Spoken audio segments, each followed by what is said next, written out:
The LG C1 OLED is back on the channel because we have a new firmware update. And let me tell you, I've never had an issue with this firmware updates from LG, but let me know if you are having an issue. There's always someone, that the eARC port with the sound system is having a handshake issue, or something is broken, or something related with the internal apps. I usually use the LG C1 as a PC monitor, but actually now this TV is being used with the internal apps for streaming, and also is being used lately with a Fire Stick for Netflix and movie watching. So I will also make a video about that because I think the HDR that the Fire Stick is forcing over all content in its Dolby Vision format is actually very good.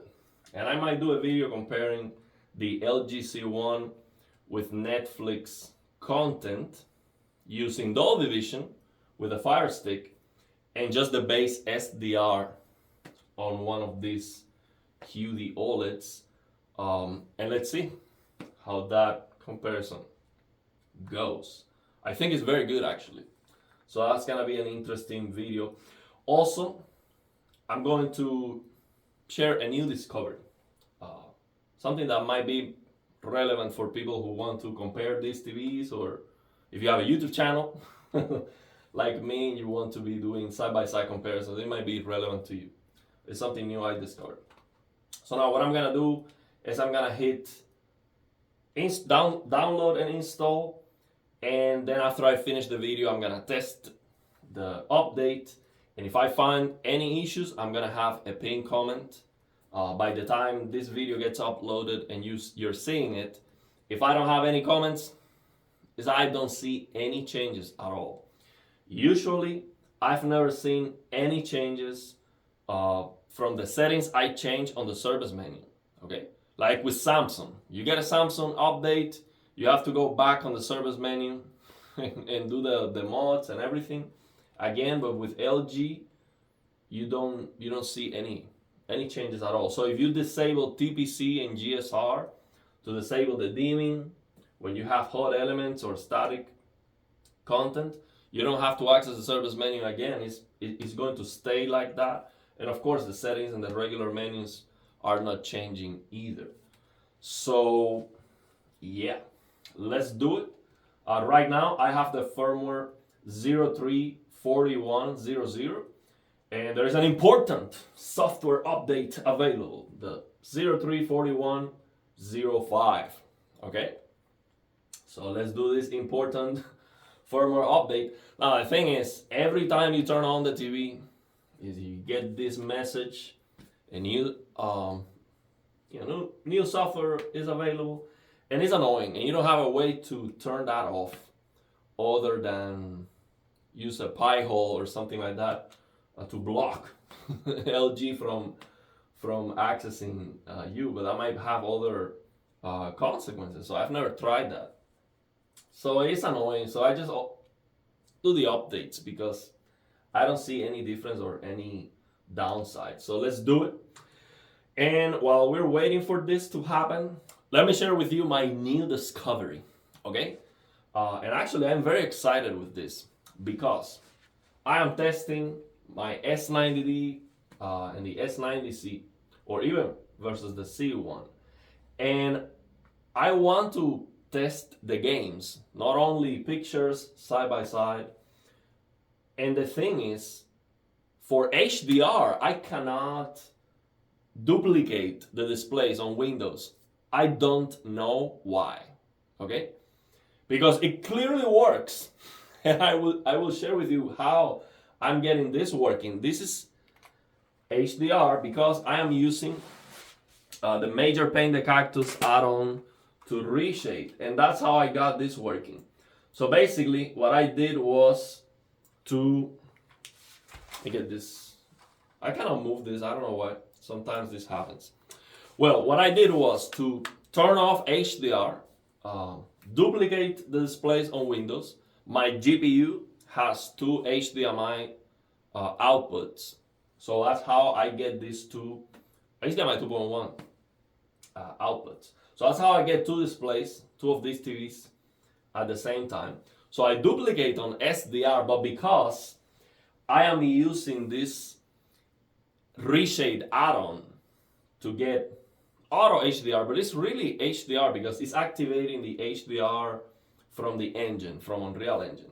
So it is through HDR, you do get higher bit rate and all of that. You get higher quality, better gradation of colors and everything.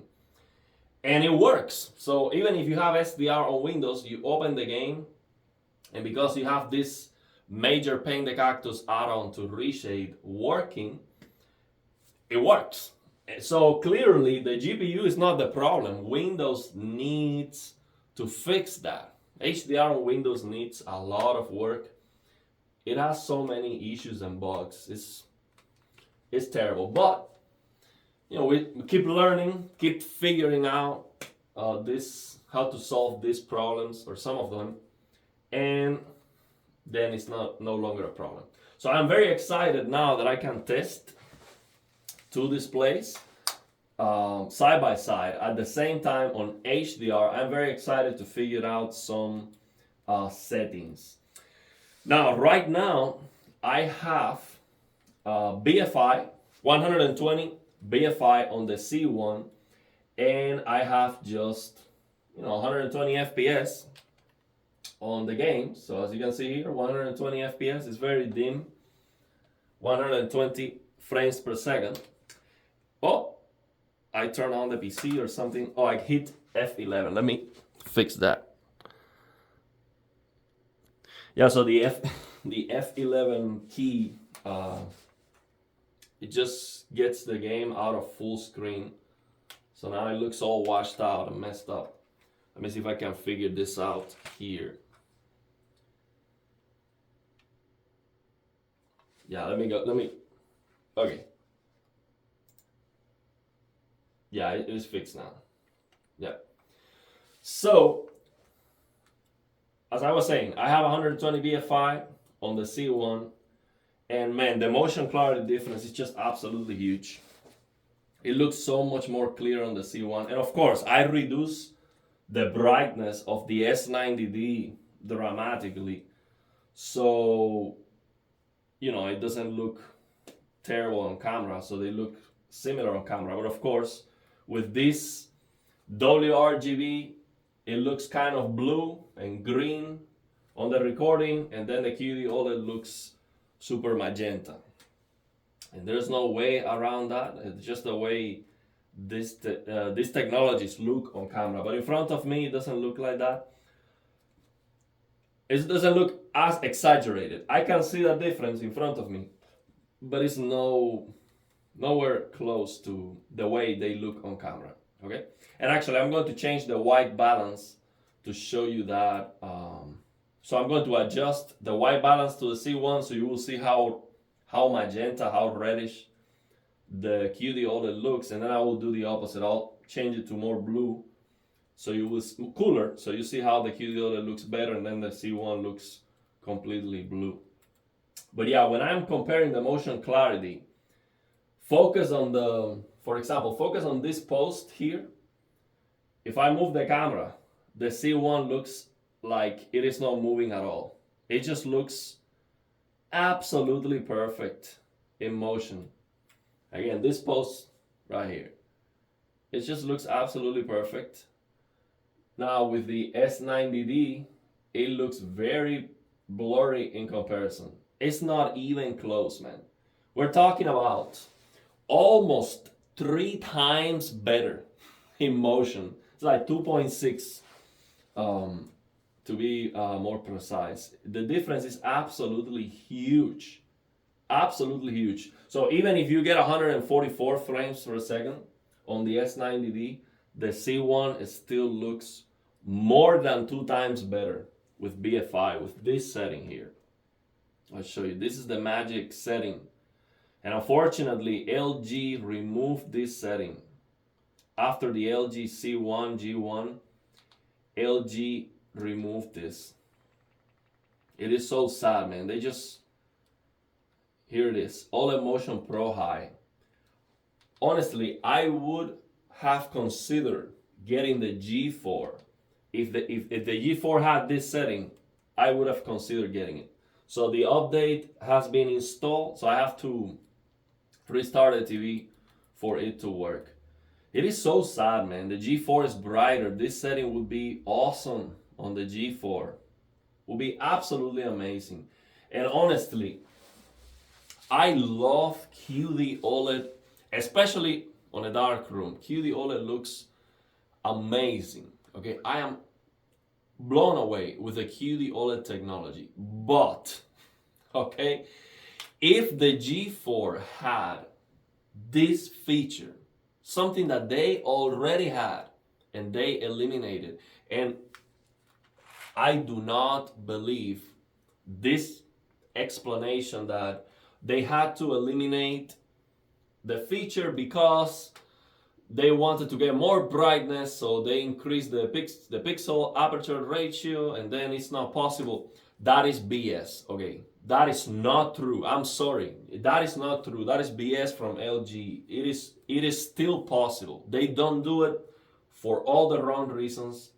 I cannot understand why.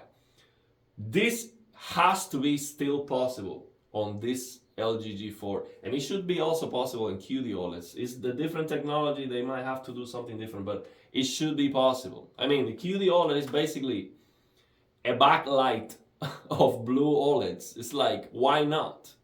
I don't see why they do not implement this rolling scan feature to improve motion. It's just a no-brainer, man. A no-brainer. It's so sad. That's the reason why I love this LG C1, and I will never get rid of it or sell it. This TV will always be with me as long as it works. And if it breaks one day, I'll try to fix it because this is an extinct feature. Hopefully they bring it back, it's better, and then yeah, I'll consider something else that has it. So now the firmware update is done. I'm going to turn off the TV and back on again. Let's see if we go to software update. Software update has been installed. Update will be applied when you restart your TV. So let's do that. Also, now that we are here, and I'm gonna turn off the LG C1, I am also going to turn off the S90D, or maybe I'll do a separate video about that. Yeah, I'll do a separate video about that because then I have to change the lighting and all that. So what I wanted to do was to show you the way the screen looks when the TV is off to compare C1, S90D, and S90C. I'll do a separate video for that because I have to change the lighting to make sure that you can see that well on camera. So I'll do a separate video about that. I think it's very important to show that difference. I already showed the difference between the S90C and S90D when the screen is directly light up with a light source, and we saw that there was a big improvement on the S90D, but this is the best. When it comes to how black the screen looks, these QD OLEDs don't come even close, okay? These QD OLEDs are not OLEDs under lighting conditions. You have to turn off the lights or you don't have an OLED. This LG C1 is still better on a dark room, but even if you have some ambient light, you still keep the contrast. And it still looks black. And the difference is huge. And the G4 doesn't look completely black either. It looks a little bit raised, but it's not as bad as QD OLEDs. With these QD OLEDs, it's not good. It doesn't look pretty when the lights are on. So for a living room with some ambient light, QD OLED is a no-go in my opinion. That's just not great. So I'm gonna turn it off.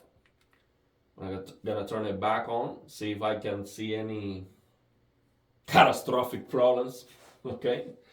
But yeah, as you can see, I mean, even right now, you can see the S90C and the C1. I mean, this is black. Okay, this is black. I see the reflection of the carpet, and that's okay. It's a mirror, but this doesn't look black at all. It's just not even close, man. Not even close. This looks so much better. So now let's see if I can notice any difference. I'll show you the settings I'm using. Nothing special. I'll do a separate video trying to give you my opinion and trying to match these QD OLEDs with settings on the LG C1. A spoiler alert, I don't think I can do that, man. It's just so, they are so different. I don't think that's even possible. Forget about the color saturation. I'm just talking about the skin tones.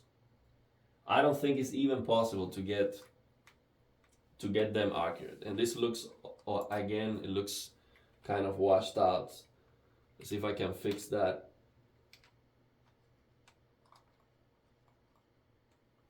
See if it gets fixed now. Yeah, it got fixed. So what I did was to press F11 to go in and out of full screen, and that fixed the issue. So let's go to the regular menus. I'll show you the settings I'm using and see if I notice anything being slow or it's okay. These menus are now very responsive. They're okay, but they're not very responsive. So I'm using dynamic tone mapping for BFI.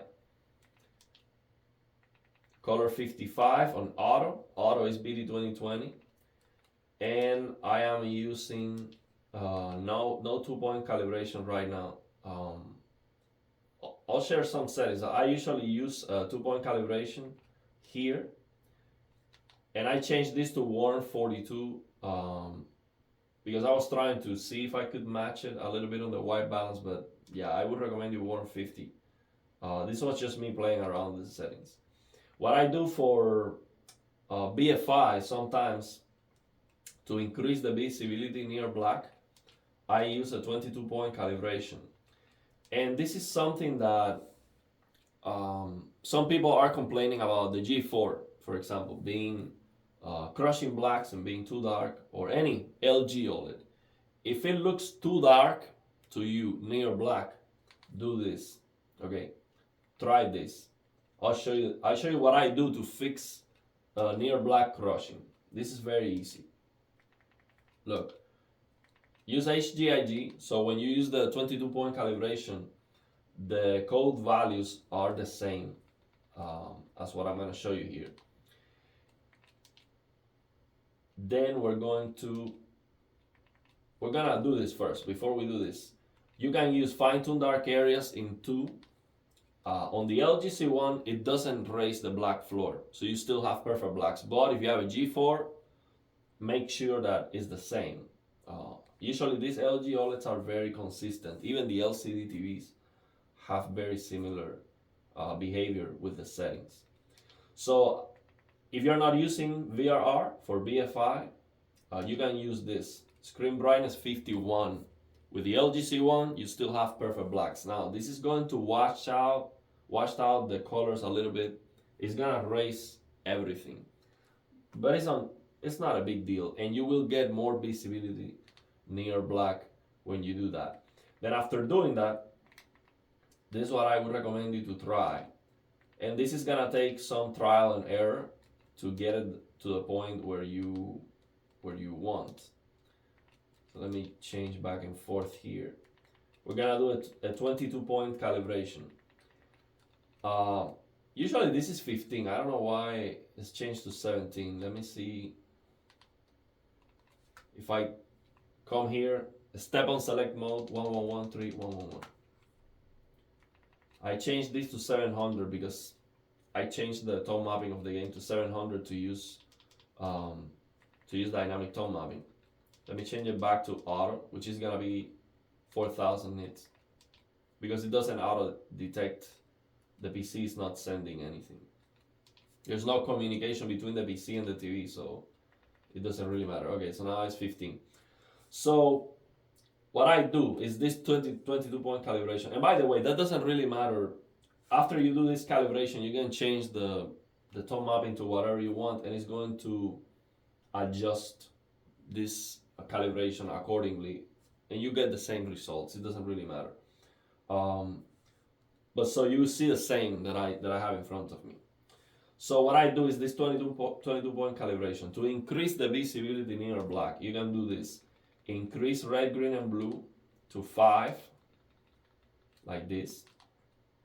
5, red, green, and blue. Then you go to the next code value. So that's the lowest end of the grayscale possible with this 22-point calibration. Okay. Then you go to the next one, which is 48. So the next step up on the grayscale, and you're gonna do 4, 4, and 4. Then you go the next one and you do 3. So you get the idea. Then you do 2, 1, and 0. You do 3 here, then you go to the next one, and you're gonna do 2. So red, green, and blue, raise. And that's gonna give you more brightness near black. And the next one you do 1, and that's how you finish. 1 and 1. So now, if this is still not enough, oh wait, I made a mistake here. Yeah, I always check. So we did 1 in code value 282, 1. Code value 218, 2 for red, green, and blue.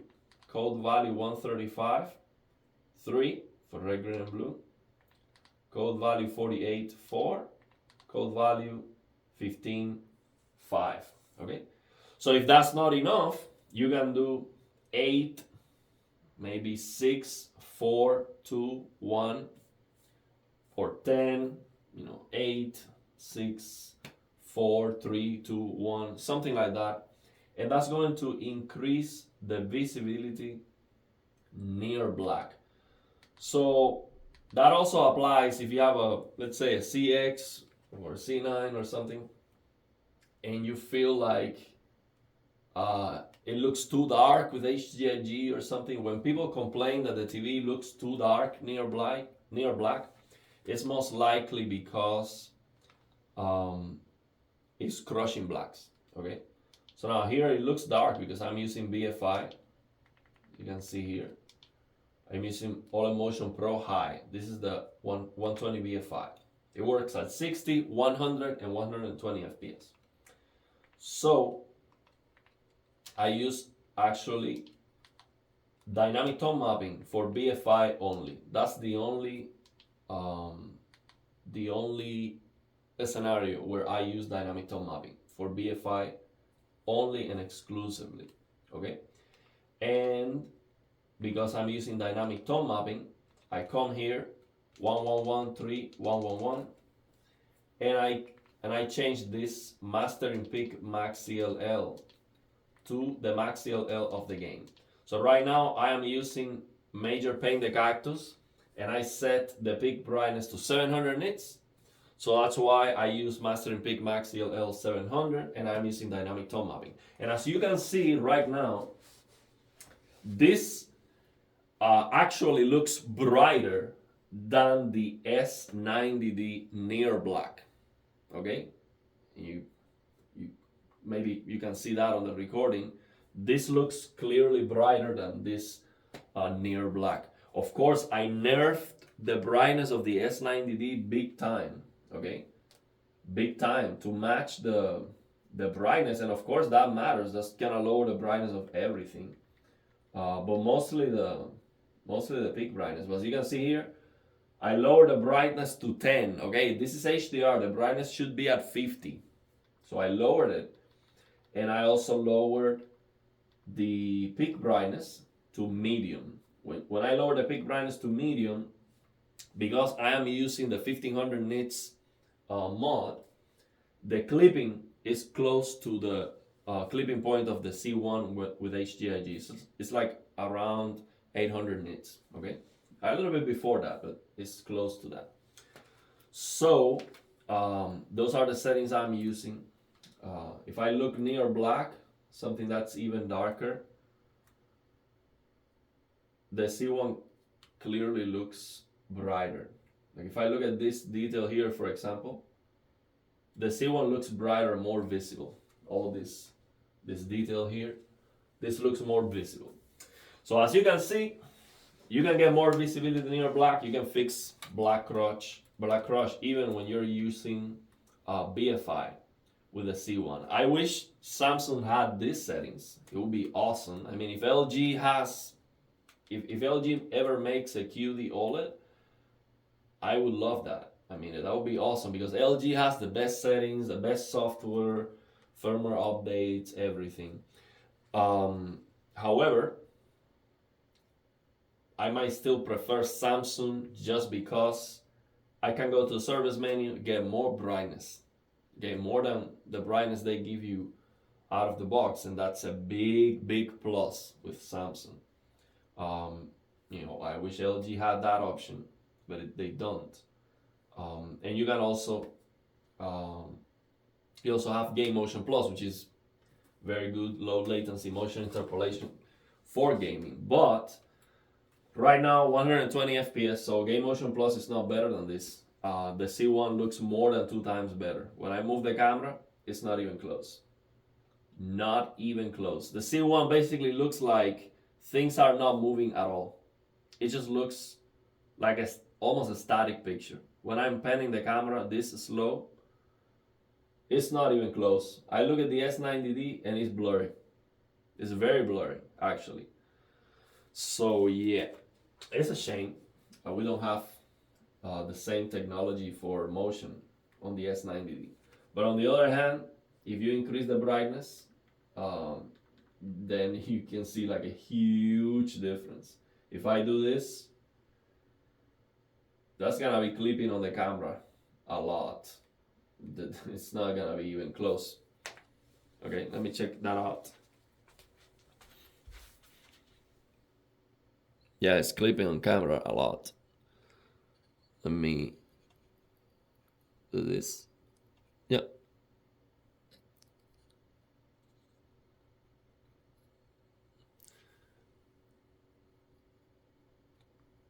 Yeah, you can see there's a big difference. Big difference. And that's with the peak brightness in medium. Okay, that's with the peak brightness in medium. If I do this, I change this to 1500 nits, and then I change the peak brightness here to high, because now it's clipping, and the C1 is gonna be clipping big time. I change this to high. Now it's not clipping and it is a lot brighter. It's not even close. The C1 is clipping big time, of course. Yeah, I cannot have 1500 nits and 800 nits tone mapping you know, at the same time to play the games. That would be ideal. I cannot do that, but you can see that the brightness difference is just absolutely huge. Let me check that on the recording. Yeah, you can see it. Of course, if you turn off BFI, it's gonna be a lot brighter. We lose a lot of brightness with this feature. We lose a lot of brightness. So it is a lot brighter now. It's actually not that far away, but it's clipping because I am using that 1500 nits. So if I lower it to 800 again, then it's okay. Now it's not clipping. It looks very good actually. And if I use medium, if I actually use medium now on the S90D, it might look brighter because medium is changing the clipping point to be closer to 800. Let's see if that happens. Peak brightness medium here should be brighter. Let's focus No, it was not brighter actually. It was not brighter. But sometimes it is because of the tone mapping. Okay, so let's leave it there. Again, post in the comment sections if you have any issues with the firmware update on the LG C1. I'm going to be playing around with it. I'm going to make a video comparing that Fire Stick with Dolby Vision on the LG C1 for Netflix, and maybe a YouTube video too. Basically, it forces Dolby Vision over everything, and I will compare that with SDR on the QD OLED, because some people, on these live streams that we have from FOMO or any of the TV channels, there's always someone that asks, "Hey, what about Dolby Vision?" And the answer most of the time is Dolby Vision is not a big deal. And I've said the same thing. I don't care about Dolby Vision because I've never used it. I have never used Dolby Vision for anything. I've never even seen the Dolby Vision logo pop because I use the TV for PC gaming. I don't have an Xbox. So Xbox has like 2 games that have native Dolby Vision support, 2 or 3 games. The rest of the games is not Dolby Vision. It's just like the format of Dolby Vision, but you don't have dynamic HDR metadata. But the thing is, if the Fire Stick only does that with Dolby Vision and it does not do that with regular HDR10, then that's a reason to want to have a Dolby Vision TV. But maybe it works with HDR10. I'm gonna test that too. Actually, I have the Fire Stick here right now. This is what I'm gonna be trying. This Fire TV. So I'll check it out to see if it works on the Samsung too with HDR10. If it doesn't work, or maybe HDR10 Plus, I don't know. If it doesn't work, then, and you like the Fire Stick, maybe that's a reason to want to have a TV with Dolby Vision, because it does look great. I'm gonna show you. It just looks absolutely amazing in my opinion. It looks fantastic. There's no raised blacks. I've seen some people saying that Dolby Vision on Netflix is messed up. I don't see that with this feature that I'm talking about. Maybe if you watch a native Dolby Vision content on Netflix, maybe it is messed up. I'm going to explore that too, because I usually just do gaming, but with all these TVs, the family now is gonna have the LG C1 in the room, and probably either the S90C or S90D, I haven't decided yet. One of these 2 TVs is going to the living room. Okay, so the entire house is gonna have OLED, which is great. So now I will learn about what's going on with the movies and with the streaming, and I'm gonna share too some movie settings, because now I want the family to have the best experience, and I will also be, once in a while watching a movie with the family too. And I have to have the best settings. I have to make sure that I'm using, if it's Dolby Vision is where it's at, then that's what I'm gonna do. Or if it's HDR10 or even SDR on the QD OLED. So I'll figure that out and I will share that. Okay? So let me know your thoughts and opinions, and if you have any questions.